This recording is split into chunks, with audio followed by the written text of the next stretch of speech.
Just move a little bit that way.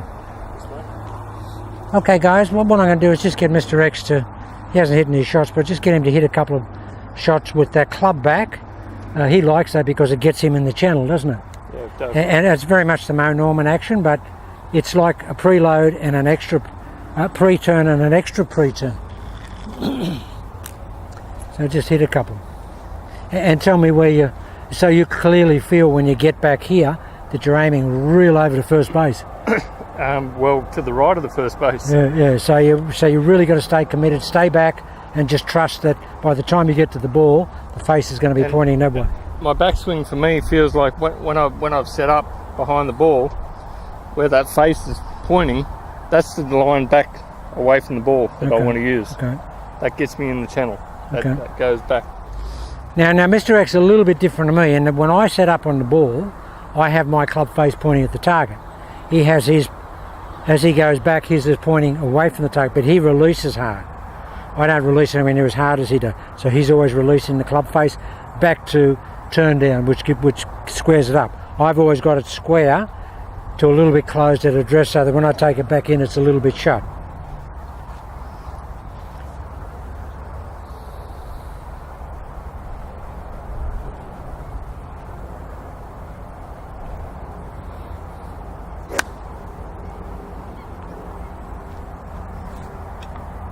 So, yeah, that's a great shot. In terms of, okay, so it obviously takes away the emphasis of looking at the ball and trying to hit the ball. You're actually looking back at the club back here and seeing the shaft. Or I'm actually watching the shaft go past. Oh, are you? Yes. I'm not seeing the ball leave. I'm watching the action of the shaft back here. Okay, that's interesting, guys. Yeah.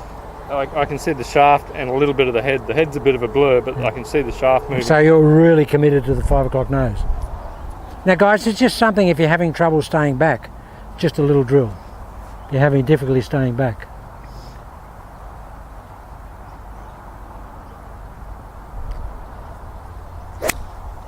Oh, that's just murdered. Wow. That is murdered. And the div there, I see the div here, it's about, I don't know, probably 6-8 degrees into out. So and that's a lot of little push draw. So he's obviously releasing it pretty hard. That's great. So how far back from the ball is that? Let's have a look.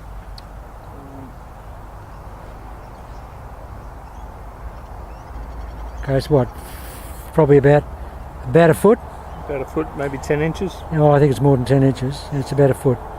Yeah. Okay, so that's interesting, guys. Now Mr. X is always copybook. He's always setting up off the back and square to square, whereas I get a little bit jiggly, but I set up different to him. But he's the model. He's here, he sets up there, and he's 90 degrees to where he wants to go. So my target line is always my feet line for me. Yeah. Okay. Yeah. Right. Okay. Yeah. Where my face is pointing is not related to where the target is for me. So the club is going to travel on a parallel line to your feet. It will. Okay. All right. Whereas I do it with my shoulders.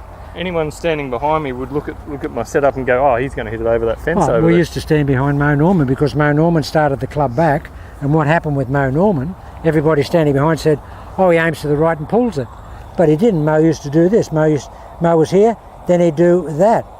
Now, as soon as he does that, he's into his turn.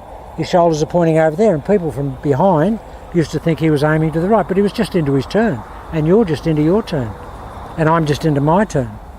We'll hit one more because that battery. Yeah, that battery might be flat. Might not. Yeah, we got the message across. Okay, so I'm square to square there. Everything is square to where I want to go. Okay. I do my back cock. Yep. And then I go a little bit more pre-turn. It's perfect. That's just a missile. Okay, that probably got the message across, guys. I just don't want to run out of battery. Okay, thanks, Mr. X.